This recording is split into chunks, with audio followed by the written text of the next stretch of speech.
नमस्कार, news 18 India देख रहे हैं आप और मैं हूं आपके साथ शिवानी पांडे। भोपाल के हबीबगंज स्टेशन का नाम बदलने की मांग पर मध्य प्रदेश में सियासत गर्मा गई है। 15 नवंबर को प्रधानमंत्री नरेंद्र मोदी भोपाल के हबीबगंज रेलवे स्टेशन के वर्ल्ड क्लास लुक का शुभारंभ करने वाले हैं। हालांकि जैसे जैसे स्टेशन के शुभारंभ की तारीख नजदीक आ रही है, वैसे वैसे हबीबगंज स्टेशन का नाम बदलने की मांग भी अब जोर पकड़ने लगी है। बीजेपी के वरिष्ठ नेता और पूर्व मंत्री जयभान सिंह पवैया ने हबीबगंज रेलवे स्टेशन का नाम अटल बिहारी वाजपेयी के नाम पर रखने की अब मांग कर दी है।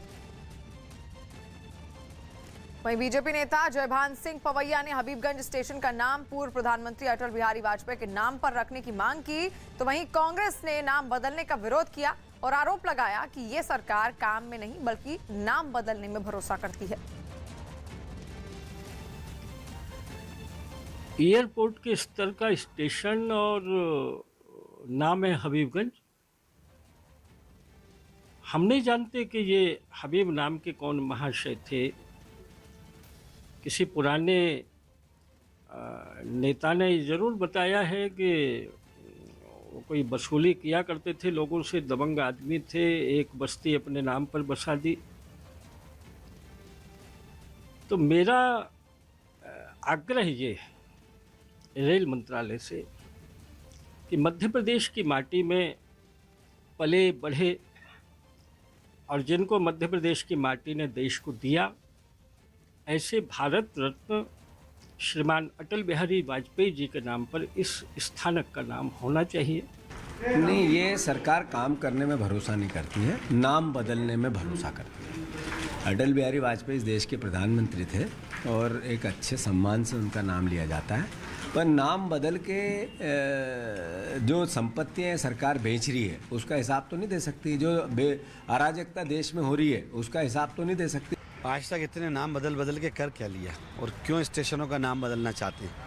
एक नाम बदलने में करोड़ों अरबों रुपए का खर्चा आता है। वर्तमान में कोरोना की महामारी, एक तरफ सरकार कहती है पैसा नहीं है, बजट नहीं है, और दूसरी तरफ नाम बदल के करोड़ों अरबों रुपए वैसे ही स्वागत के नाम पे खर्च कर रहा है, नाम बदल के कर रहा है। इसका मैं विरोध कर रहा हूँ। वहीं भोपाल की सांसद साध्वी प्रज्ञा ठाकुर ने ट्वीट किया कि भोपाल में प्रधानमंत्री नरेंद्र मोदी का जनजातीय गौरव दिवस पर आना हमारे भोपाल के लिए शुभ संकेत है। मुझे विश्वास है कि PM Modi Habibganj railway station को पूर्व पीएम अटल बिहारी वाजपेयी के नाम पर होने की घोषणा करेंगे। वहीं किसी भी स्टेशन का नाम बदलने की एक पूरी प्रक्रिया होती है। इस कड़ी में राज्य केंद्रीय गृह मंत्रालय का नाम बदलने पर सूचना देते हैं। इसके बाद केंद्रीय गृह मंत्रालय अलग अलग मंत्रालयों और रेलवे को जानकारी देता है। फिर मंत्रालय अपनी सहमति या आपत्ति जो भी हो उसे केंद्रीय गृह मंत्रालय को भेजते हैं। नाम में बदलाव मान लेने पर राज्य नाम बदलने की एक अधिसूचना जारी करते हैं और फिर बदले हुए नाम के बारे में रेलवे को सूचना दी जाती है। इसके बाद रेलवे सुविधा के हिसाब से नाम में बदलाव कर देता है। चेन्नई समेत तमिलनाडु के कई शहरों में भारी बारिश ने लोगों की जिंदगी ही पटरी से उतार दी। लगातार 2 दिन तक बारिश होती रही, जिसके बाद शहर पूरी तरह से ठप हो गया और हालत यह हो गई कि पूरा शहर पानी पानी दिखने लगा। ज्यादातर अहम रास्ते ठप हो गए, बाजार खुले ही नहीं, स्कूल कॉलेज की पहले ही छुट्टी कर दी गई थी, तमाम दफ्तर भी बंद, लोग अपने ही घरों में कैद। हालत यह कि बचाव कर्मियों को लोगों की मदद के लिए लगाना पड़ा। लोगों तक दूध जैसा जरूरी सामान भी बचाव कर्मी पहुंचाते हुए दिखे। एक ऐसे बुजुर्ग के फंसे होने की खबर मिली जो चल भी नहीं सकते थे। बचाव कर्मी उन्हें कुर्सी के साथ ही उठा कर ले आए। 2 दिन में चेन्नई में इतनी बारिश हो गई कि लोगों का घर से निकलना भी मुश्किल हो गया। तभी कल से बहुत बारिश शुरू है, मुझे बहुत प्रॉब्लम हो रही है। जॉब पे कैसे जाए वो भी समझ में नहीं आ रहा है। देखते ही देखते सब कुछ तालाब में बदल गया। नींद से लोग जब सुबह उठे तो गाड़ियां पानी में डूबी दिखने लगी। छोटी दूरी तय करने के लिए भी लोगों के लिए कई फीट पानी से गुजरने की चुनौती खड़ी हो गई। सड़क से कई फीट ऊंचे घरों तक में पानी पहुंचने लगा। और यह हालत केवल चेन्नई में नहीं बल्कि तमिलनाडु के कई शहरों में हुई। एहतियातन बिजली की सप्लाई बंद कर दी गई, जिसकी वजह से लोगों की परेशानी और भी बढ़ गई। तेज बारिश के साथ चली ताकतवर हवाओं ने जैसे पूरे शहर को झकझोर कर रख दिया। चेन्नई में तो कई जगहों पर भारी भरकम पेड़ धराशायी होकर गिर पड़े। एक पेड़ तो दीवार से टकराया, जिसके बाद पेड़ और दीवार दोनों सड़क पर गिर गए। गनीमत यह रही कि जिस वक्त यह हादसा हुआ उस वक्त सड़क से कोई गाड़ी नहीं गुजर रही थी, लेकिन ऐसे हादसों की वजह से शहर के कई रास्ते बंद हो गए। ऐसे पेड़ों को हटाने के लिए भी राहत और बचाव के काम में लगे लोगों को कड़ी मेहनत करनी पड़ी। महाबलीपुरम और चेन्नई के बीच में जहां पे आप देख सकते हैं बारिश बहुत जोर से आ रही है। चेन्नई के आसपास जब जब हम जा रहे हैं तो बारिश बढ़ती जा रही है और हवा भी बहुत तेजी से आ रही है। तमिलनाडु के मुख्यमंत्री भी लगातार अफसरों के साथ बैठक करते हुए हालात की खबर लेते रहे। मुसीबत इसलिए भी बड़ी है क्योंकि मौसम अभी कुछ दिन और बेईमान रहने का अनुमान है, इसीलिए बचाव टीमें भी लोगों की मदद के लिए कमर कस चुकी हैं। पुलिस इंस्पेक्टर राजेश्वरी का एक वीडियो भी सामने आया, जिन्होंने सड़क पर बेहोशी की हालत में गिरे एक शख्स को कंधे पर उठाकर अस्पताल पहुंचाया। क्योंकि बारिश के कारण रेल और हवाई यातायात पर भी असर पड़ा। चेन्नई में विमानों के उतरने पर रोक है। हालांकि चेन्नई से विमानों का उड़ान भरना अभी बंद नहीं हुआ है, लेकिन हालात ऐसे हैं कि मुसीबत और भी बड़ी हो सकती, क्योंकि मौसम विभाग के मुताबिक तमिलनाडु में इस साल मानसून में होने वाली औसत बारिश से 52% ज्यादा बारिश हो चुकी है, जिसकी वजह से राज्य के जितने भी नदी नाले हैं वो सब पूरी तरह से भरे हुए हैं। इसीलिए सरकारी एजेंसियों ने पहले से चेन्नई समेत राज्य के कुछ और जिलों में बाढ़ जैसे हालात की चेतावनी दी थी। बड़ी संख्या में एनडीआरएफ और एसडीआरएफ की टीमों को पहले से ही अहम जगहों पर तैनात कर दिया गया था। तमिलनाडु में इतनी बारिश इससे पहले 2015 में हुई थी, जब बाढ़ ने भारी तबाही मचाई। इस बार भी बारिश के बाद भी लोगों को 2015 जैसे हालात बनने का डर सताने लगा। आने वाले दिनों में भी भारी बारिश का अलर्ट 9 जिलों में जारी किया गया है, जहां स्कूल कॉलेजों की छुट्टी अभी जारी रहेगी। और छोटे निवेशकों को सरकारी बॉन्ड में निवेश करने का नया मौका देने के लिए प्रधानमंत्री नरेंद्र मोदी आज आरबीआई की 2 स्कीम की शुरुआत करेंगे। पीएम मोदी वीडियो कॉन्फ्रेंसिंग के जरिए भारतीय रिजर्व बैंक की खुदरा प्रत्यक्ष योजना और रिजर्व बैंक एकीकृत लोकपाल योजना का शुभारंभ करेंगे। खुदरा प्रत्यक्ष योजना के तहत छोटे निवेशक आसानी से भारतीय रिजर्व बैंक के पास अपना सरकारी बॉन्ड खाता ऑनलाइन निशुल्क खोल सकेंगे और उसका रखरखाव कर सकेंगे। वहीं एकीकृत लोकपाल योजना के जरिए शिकायतों को दूर करने की प्रणाली में और सुधार लाया जाएगा, ताकि संस्थाओं के खिलाफ ग्राहकों की शिकायतों को दूर करने के लिए भारतीय रिजर्व बैंक नियम बना सके।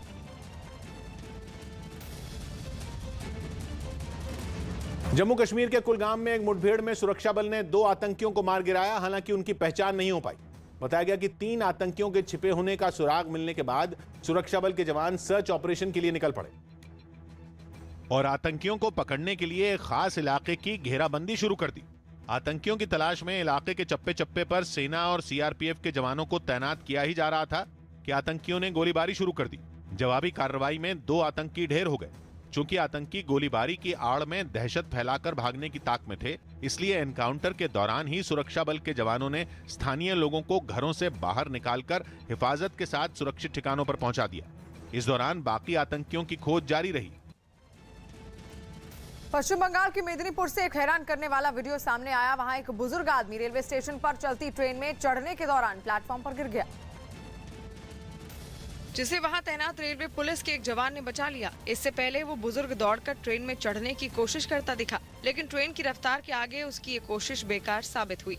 इस दौरान वहां तैनात एक जवान भी उस लड़खड़ाते बुजुर्ग को सहारा देने के लिए दौड़ लगाता हुआ दिखा। हालात बेकाबू हुए तो प्लेटफॉर्म पर बैठा एक आदमी भी मदद के लिए भागा, मगर आखिरकार चलती ट्रेन में चढ़ने के चक्कर में वो बुजुर्ग प्लेटफॉर्म पर ही गिर गया।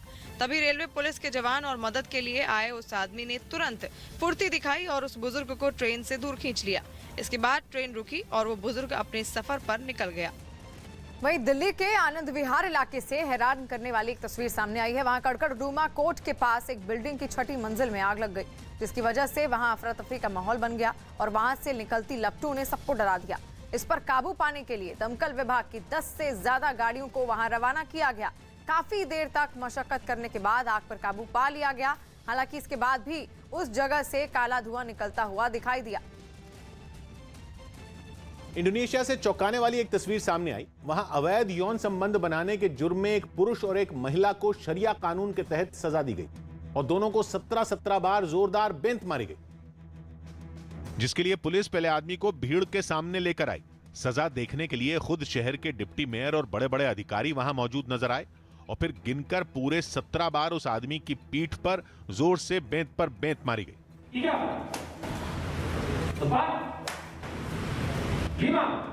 इसके बाद आई महिला को सजा देने की बारी।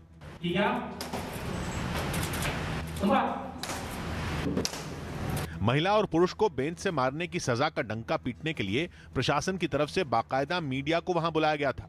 दर्जनों कैमरों के सामने दोनों को सजा दी गई ताकि आगे से कोई भी शादीशुदा शख्स किसी और से यौन संबंध बनाने की हिम्मत न कर सके। इतना ही नहीं, इसके बाद दोनों को 3 महीने के लिए जेल भी भेज दिया गया। ये सजा इंडोनेशिया के जिस आचे प्रांत में दी गई वो वहां का इकलौता प्रांत है जहां शरिया कानून लागू है। और अमेरिका के फ्लोरिडा से हैरान करने वाली तस्वीरें सामने आई हैं। वहां नासा के साथ मिलकर स्पेसएक्स ने अपना एक रॉकेट इंटरनेशनल स्पेस स्टेशन के लिए रवाना कर दिया, जिसमें 4 यात्रियों को अंतरिक्ष में जाने का मौका मिला। नासा की तरफ से जारी किए गए वीडियो में रॉकेट आग उगलता हुआ आसमान की तरफ बढ़ा और मिनटों के अंदर गायब हो गया। रॉकेट के अंदर से आई एक तस्वीर में चारों यात्रियों का जोश हाई दिखा। वो लोग कैमरे की तरफ हाथ दिखाते हुए नजर आए। नवाब मलिक ने देवेंद्र फडणवीस को नोटिस भेजा। एनसीपी नेता नवाब मलिक ने देवेंद्र फडणवीस को कानूनी नोटिस भेजकर ड्रग्स मामले में अपने दामाद पर लगाए गए आरोपों के लिए माफी मांगने की मांग की। ऐसा नहीं करने पर उन्होंने अपनी बेटी के जरिए 5 करोड़ की मानहानि का केस करने की धमकी दी। हमारी बिटिया नीलोफर ने नोटिस आज देवेंद्र जी को भेजा है। हालांकि बीजेपी ने नवाब मलिक की धमकी को नौटंकी करार दिया और किसी भी कार्रवाई से नहीं डरने के दावे किए। 24 महीने सरकार है, जो करना है करो, लेकिन आपके घोटाले का जवाब दो। दिल्ली के पर्यावरण मंत्री गोपाल राय ने केंद्रीय पर्यावरण मंत्री भूपेंद्र यादव को फिर एक चिट्ठी लिखी और पराली के मुद्दे पर एक बैठक बुलाने की मांग की। इस बैठक में राजधानी के पड़ोसी राज्यों को भी शामिल करने की गुजारिश की गई। मध्य प्रदेश के जबलपुर में कांग्रेस विधायक संजय यादव के 16 साल के बेटे ने आत्महत्या कर ली। इस मामले में पुलिस को एक सुसाइड नोट भी मिला, जिसके आधार पर मामले की जांच शुरू कर दी गई। ईपीएफओ ने अपने कर्मचारियों के परिवारों को बड़ी राहत दी। अब इन कर्मचारियों के निधन पर उनके परिवारों को दुगनी रकम यानी 8 लाख रुपए मिलेंगे। उत्तर प्रदेश के मुख्यमंत्री योगी आदित्यनाथ ने मेरठ में पैरालंपिक्स के 17 पदक वीरों का सम्मान किया। शहर के सरदार वल्लभ भाई पटेल कृषि विश्वविद्यालय में इस सम्मान समारोह का आयोजन किया गया, जिसमें टोक्यो पैरालंपिक्स में मेडल जीतने वाले पदक वीरों को करीब 32 करोड़ रुपए बांटे गए। इस समारोह में करीब 2000 दिव्यांग खिलाड़ियों का भी सम्मान किया गया। मंच पर तमाम पैरालंपिक्स विजेता जो है वो नजर आ रहे हैं। टोक्यो में भारत के 54 खिलाड़ियों ने 19 पदक जीतकर नया इतिहास रचा था। उन खिलाड़ियों को सम्मानित करने के लिए ही ये समारोह रखा गया, जिसमें सीएम समेत केंद्रीय मंत्री अनुराग ठाकुर भी शामिल हुए।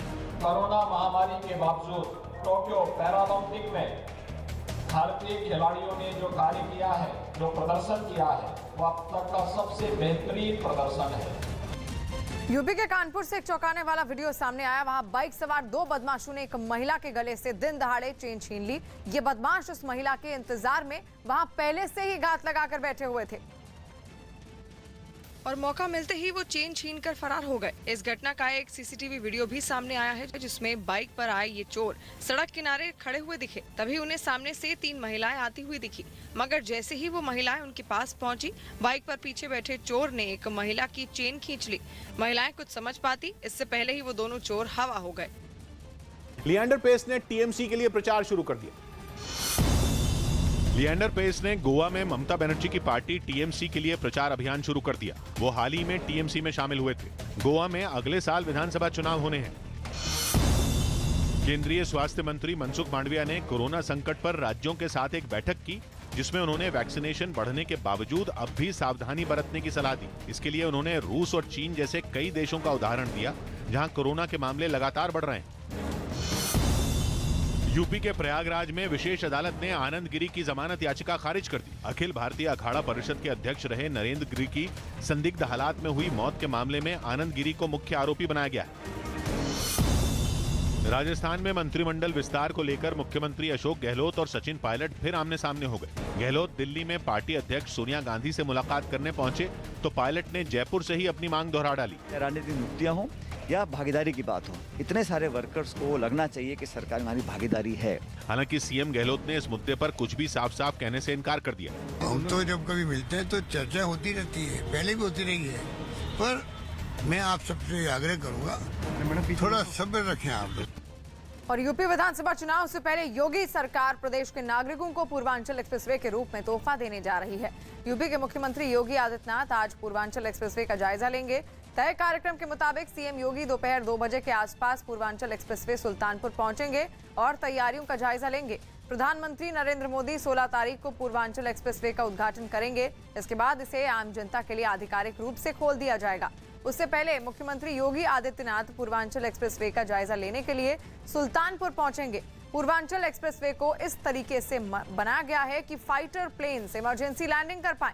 करीब 341 किलोमीटर लंबे पूर्वांचल एक्सप्रेसवे की अनुमानित लागत करीब 23,349 करोड़ रुपए आंकी गई है।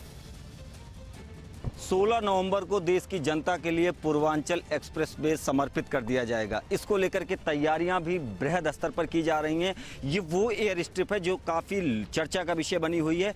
3200 मीटर लंबी और 64 मीटर चौड़ी एयर स्ट्रिप पर वायुसेना के लड़ाकू विमान आसानी से लैंडिंग कर सकते हैं और उड़ान भर सकते हैं।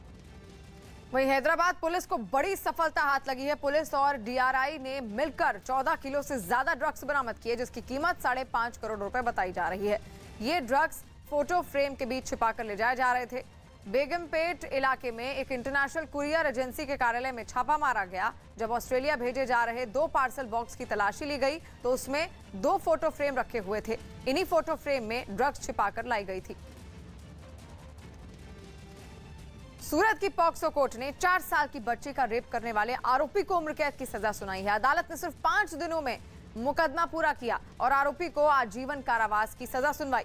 पीड़ित परिवार को न्याय दिलाने के लिए कोर्ट ने रात 12 बजे तक सुनवाई की। आरोपी हनुमान निषाद को न्यायिक प्रक्रिया में शामिल सभी विभागों के साथ आजीवन कारावास की सजा सुनाई गई है।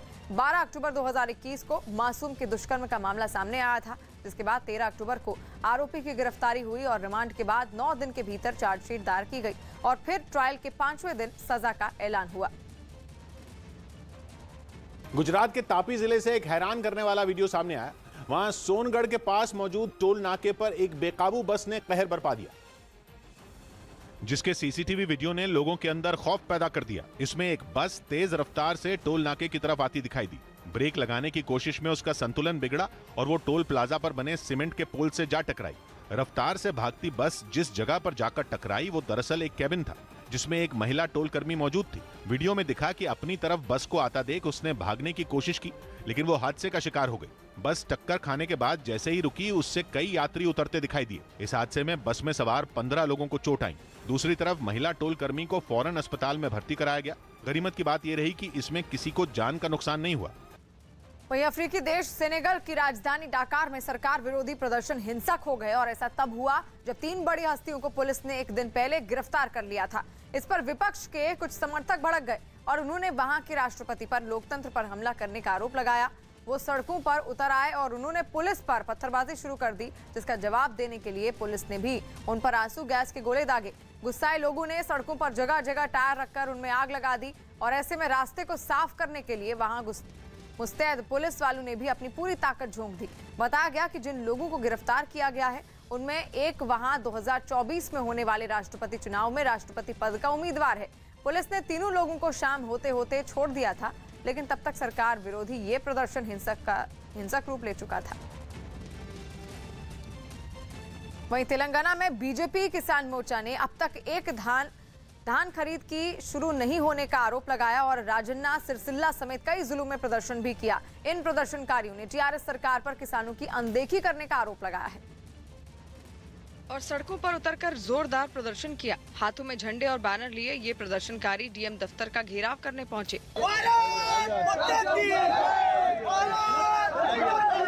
उन्हें रोकने के लिए पुलिस ने वहां बैरिकेड की दीवार खड़ी कर दी, लेकिन प्रदर्शनकारी भी आर पार की लड़ाई की मूड में दिखे। एक तरफ प्रदर्शनकारी बैरिकेड हटाने के लिए डटे नजर आए तो दूसरी तरफ पुलिस फोर्स उन्हें ऐसा करने से रोकने में जुटी रही। मगर आखिर में प्रदर्शनकारियों ने बैरिकेड को गिराकर ही दम लिया। इसके बाद पुलिस ने इन प्रदर्शनकारियों को हिरासत में लेकर ट्रक में बैठाना शुरू कर दिया। अमेरिका की एक कंपनी बहुत जल्द हाइपरसोनिक यात्री विमान बनाने वाली है। कंपनी ने एक दिन पहले अपने हाइपरसोनिक विमान का प्रोटोटाइप भी लॉन्च कर दिया। हाइपरसोनिक का मतलब है आवाज की रफ्तार से 5 गुना तेज, यानी इस विमान की रफ्तार 5000 किलोमीटर प्रति घंटा होगी, जिसका मतलब है इस हाइपरसोनिक विमान में दिल्ली से लंदन के बीच की दूरी करीब 1.5 घंटे में तय की जा सकेगी। इस दूरी को साधारण यात्री विमानों से तय करने में 8 से 10 घंटे लगाते। अमेरिकी कंपनी ने बताया कि इस विमान को बनाने के लिए उसे अमेरिकी वायुसेना ने $6 करोड़ यानी भारतीय रुपयों के हिसाब से करीब 500 करोड़ रुपए दिए। कंपनी का दावा है कि उनके इस विमान में 20 लोगों के बैठने की जगह होगी और अगले साल तक ये विमान उड़ान भरने लगेगा। और बीजेपी ने उत्तर प्रदेश के चुनाव के लिए पूरी तरह से कमर कस ली है। मिशन यूपी विजय के लिए पीएम मोदी के संसदीय क्षेत्र वाराणसी में बीजेपी की बड़ी संगठनात्मक बैठक हो रही है। विधानसभा चुनाव से पहले रणनीति तैयार करने में जुटी बीजेपी की ये अहम बैठक गृह मंत्री अमित शाह की मौजूदगी में होगी। इस बैठक के लिए गृह मंत्री कल वाराणसी पहुंचेंगे और करीब 650 बीजेपी संगठन पदाधिकारियों से संवाद कर उन्हें जीत का मंत्र देंगे। अभी तक कार्यक्रम के मुताबिक वाराणसी के ट्रेड सेंटर में होने वाली इस बैठक में शाम करीब 4:30 बजे गृह मंत्री पहुंचेंगे और पदाधिकारियों को जीत का मंत्र देने के अलावा उनसे फीडबैक भी लेंगे। पिछले महीने के अंतिम सप्ताह में ही अमित शाह लखनऊ में सदस्यता अभियान के साथ चुनावी बिगुल फूंक चुके हैं। अमित शाह ने यूपी में 300 पार का लक्ष्य दिया है। उत्तर प्रदेश बीजेपी की यूपी चुनाव से होने वाली सबसे बड़ी संगठनात्मक बैठक का खाका पूरी तरीके से तैयार हो चुका है और इस वक्त हम मौजूद हैं यहाँ पर बनारस के ट्रेड सेंटर में, व्यापार केंद्र, और यहीं पर गृह मंत्री अमित शाह की अगुवाई में 650 पदाधिकारी जो हैं बीजेपी के, जिसमें जिला अध्यक्ष, मंडल प्रभारी, प्रांत प्रभारी, प्रकोष्ठ अध्यक्ष सब मौजूद रहेंगे।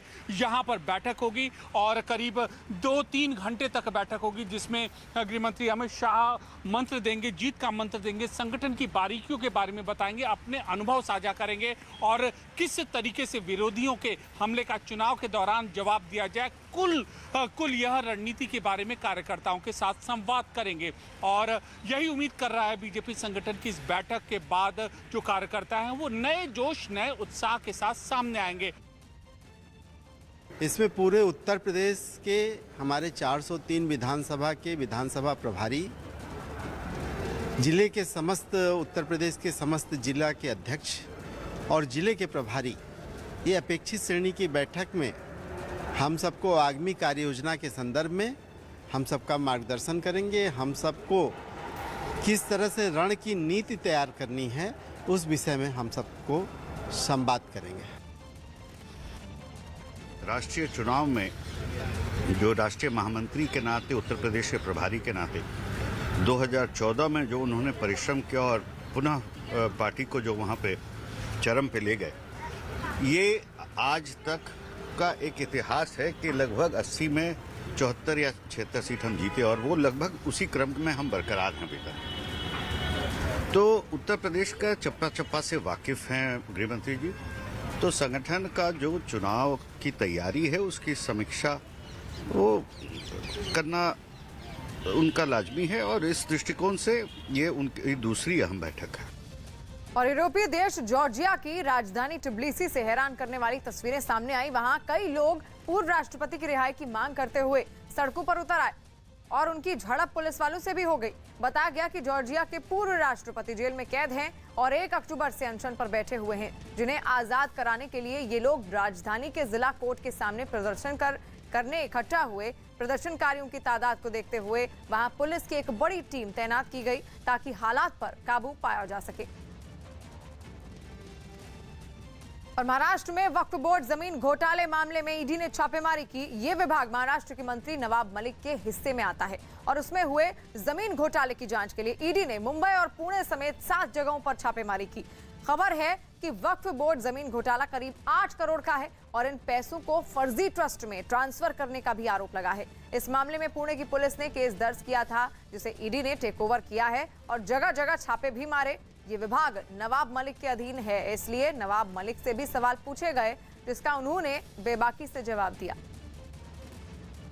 अब ईडी आ जाए, सीबीआई आ जाए, दुनिया की कोई भी एजेंसी आ जाए, कोई नवाब मलिक से उससे रिश्ता जुड़ जाएगा, हमें लगता है गलतफहमी है। उत्तर प्रदेश के गोरखपुर में पाकिस्तानी झंडा लगाने के आरोप में पुलिस ने 4 लोगों के खिलाफ केस दर्ज कर जांच शुरू कर दी। बताया गया कि गोरखपुर के चौरी चौरा इलाके की एक तस्वीर वायरल हो गई, जिसमें एक घर के ऊपर हरे रंग का झंडा लहराता दिखा। और जैसे ये बात फैली, आरोपी के घर के बाहर बड़ी संख्या में लोगों का हुजूम उमड़ पड़ा। तनाव बढ़ा तो मौके पर पुलिस पहुंच गई और भीड़ के डर से घर में बंद आरोपी के दरवाजे को खुलवाकर कुछ झंडे बरामद किए। हालांकि इन झंडों के पाकिस्तानी या धार्मिक होने की पुष्टि नहीं हो पाई। इस बीच वहां कुछ लोग तिरंगा लेकर पहुंच गए और नारेबाजी करने लगे। माहौल को भांपकर पुलिस ने एक आरोपी को हिरासत में ले लिया। हालांकि एक संगठन से जुड़े कुछ लोगों ने 4 लोगों के खिलाफ केस दर्ज करवाया, जिस पर पुलिस ने जांच कर कार्रवाई का भरोसा दिया। जो भी लोगों के नाम इसमें दर्ज हैं, वो सभी हिरासत में लिए जाएंगे। झंडा विवाद की वजह से इलाके का माहौल खराब न हो, इसके लिए पुलिस सतर्क हो गई।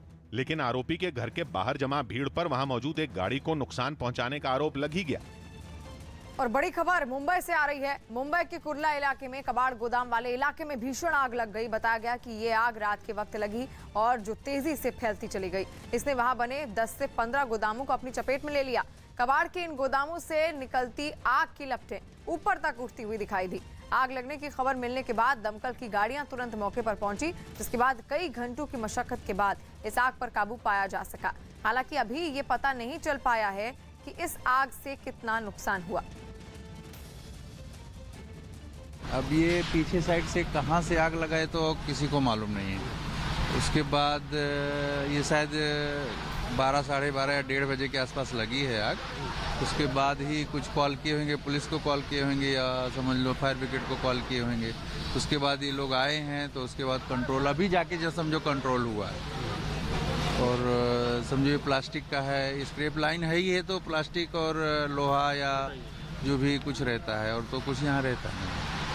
तो अभी समझो 10 से 15 गोडाउन तो जल ही चुके हैं, वो साइड से और ये साइड से। इसका नहीं कोई फंसा नहीं है, ना कोई इंजर्ड हुआ है, कुछ हुआ नहीं है।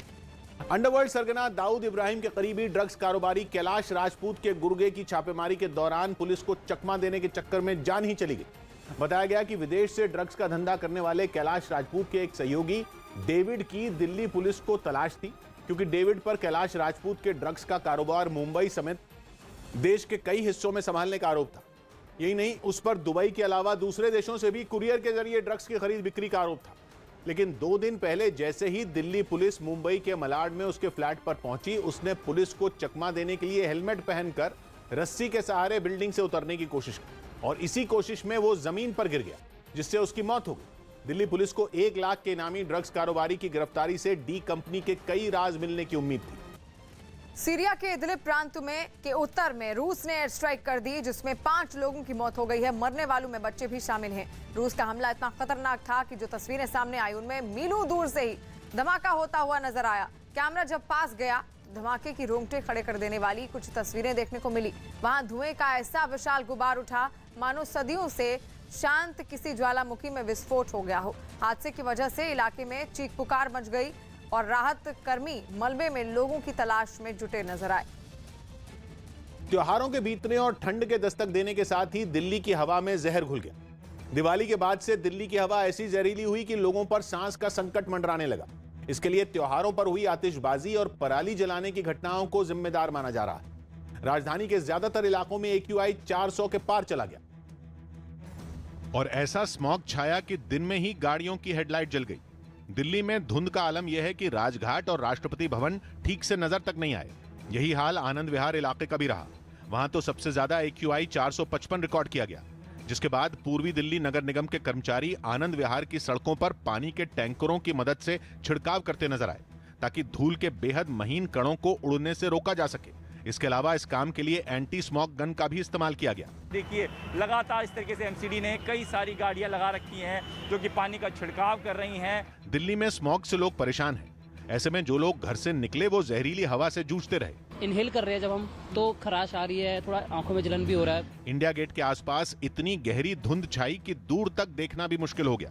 इंडिया गेट पर आप देख सकते हैं, यहाँ पर भारी जो प्रदूषण है वो दिखाई दे रहा है। इस प्रदूषण की वजह से सबसे ज्यादा परेशानी उन लोगों को हुई जो सुबह सुबह टहलने या फिर कसरत करने के लिए पार्कों में पहुंचे। घर पे ही एक्सरसाइज कर लीजिए, पार्क में कम आइए, जिससे कि आपकी जो है सांस लेने में दिक्कत नहीं आए। मौसम विभाग का मानना है कि प्रदूषण का स्तर कम होने के लिए बारिश का होना या फिर तेज हवाओं का चलना जरूरी है, जिसके फिलहाल कोई आसार नहीं दिख रहे। देश की राजधानी के ज्यादातर इलाकों में एयर क्वालिटी इंडेक्स 400 के पार रिकॉर्ड किया गया, जिनमें आनंद विहार पर सुबह सबसे ज्यादा वायु प्रदूषण रिकॉर्ड किया गया। वहां AQI और 455 पर पहुंच गया, जबकि ITO इलाके में एयर क्वालिटी इंडेक्स 411 और दिल्ली एयरपोर्ट के पास 389 AQI रिकॉर्ड किया गया। तो वहीं बवाना इलाके में AQI का स्तर 431 पर रहा। दिल्ली के रोहिणी इलाके में भी सुबह AQI 400 के पार पहुंच गया।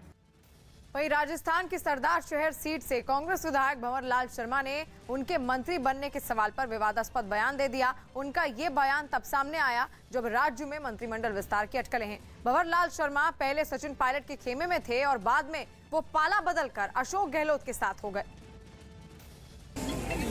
80 साल आदमी 15 साल शादी कर ले भाई, मंत्री पद वाली बात है। माल ढुलाई में तेजी लाने के लिए रेलवे ने छोटे साइज के कंटेनर तैयार किए, जिसे रेल मंत्री खुद देखने पहुंचे। माना जा रहा है कि इससे गति शक्ति प्रोजेक्ट को मजबूती मिलेगी। रेलवे ने रेल और रोड ट्रांसपोर्ट को एक करने के लिए नए कंटेनर तैयार किए, जिनका साइज रेलवे के पुराने कंटेनर से आधा है। खास बात यह कि इनमें सामान लोड और अनलोड करने में आसानी होगी। साथ ही एक कंटेनर में कई मोटरसाइकिल एक साथ पार्सल की जा सकती हैं। रेलवे में पहली बार ऐसा प्रयोग हुआ है कि हाफ कंटेनर बनाए गए हैं मोटरसाइकिल जैसी चीजों को लोड करने के लिए। इन कंटेनरों के बनने के बाद खुद रेल मंत्री उन्हें देखने पहुंचे और उनके सामने सामान लोड और अनलोड करने का डेमो दिया गया। तो ये जो प्रयास है, ये प्रयास भी उसी कड़ी में एक प्रयास है कि किस तरह से रोड और रेल में एक समन्वय बने। रेलवे ने गति शक्ति प्रोजेक्ट के तहत पार्सल बुकिंग को आसान करने के लिए ये स्पेशल कंटेनर तैयार किए हैं और हरी झंडी मिलने के बाद इन्हें बड़े पैमाने पर तैयार किया जाएगा। और बड़ी खबर, कोरोना वायरस से जुड़ी हुई महामारी फिर से लौटती हुई दिख रही है। चीन में बहुत ज्यादा तेजी से कोरोना वायरस के मामले बढ़ रहे हैं और चीन अकेला नहीं है। जर्मनी और फ्रांस में तो तबाही वाले हालात हैं। चीन में इस बार किसी एक प्रांत की बात नहीं हो रही, कई प्रांतों में हालात बेकाबू दिख रहे हैं और राजधानी बीजिंग में भी बहुत सारी पाबंदियां लगाई जा चुकी हैं। बीजिंग के बहुत से शॉपिंग मॉल बंद किए जा चुके हैं, बहुत सारे हाउसिंग अपार्टमेंट सील किए गए हैं, पर्यटन स्थलों को भी बंद कर दिया गया है। और वो शहर जहां से कोरोना पूरी दुनिया में फैला, वुहान, वहां भी चीन की सरकार के हाथ पांव फूले हुए हैं। वुहान के जितने भी होटल हैं उनमें बुकिंग बंद है। सिटी मैराथन होने वाली थी वुहान में, उसको भी कुछ दिनों के लिए टाल दिया गया है। वुहान और बीजिंग समेत कई शहर ऐसे हैं जहां लोगों की आवाजाही बंद की जा चुकी है। चीन ही नहीं बल्कि इस वक्त फ्रांस का भी यही हाल है। फ्रांस में तो वहां की सरकार ने यह कह दिया है कि 5वीं लहर शुरू हो गई है। जर्मनी भी बेहाल है। जर्मनी में पहली बार कोरोना के मरीजों की गिनती एक दिन में 50,000 के पार